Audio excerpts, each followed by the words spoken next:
Hello, আসসালামু আলাইকুম। বন্ধুরা কেমন আছেন সবাই? আশা করি ভালো আছেন। আজকে একটা আপডেট সংবাদ নিয়ে আসলাম। সেটা হচ্ছে পর্তুগালের বিষয়। পর্তুগালে অনেকেই শুনেছেন যে পর্তুগালের সেফ এন্ট্রিটা অফ হয়ে গিয়েছে।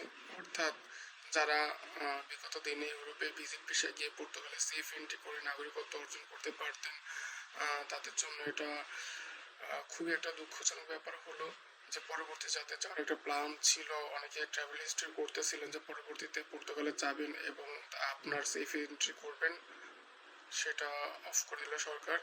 এটা প্রবাসীদের জন্য খুবই দুঃখজনক ব্যাপার, কারণ অনেক মিডল ইস্টের অনেক শ্রমিকরাই, অনেক প্রবাসীরাই তারা চেষ্টা করছিল যে সেফ এন্ট্রি করার জন্য এবং তারা ট্রাভেল হিস্ট্রি তৈরি করছিল তার জন্য, বা ইউরোপের যে কোনো দেশের ভিজিট ভিসা নিতে চাচ্ছিল যে শেষ গন্তব্য তাদের থাকবে পর্তুগাল, এবং পর্তুগালে যেয়ে তারা নাগরিকত্ব একসময় অর্জন করবে। কিন্তু সরকার সেটা অফ করে দিল।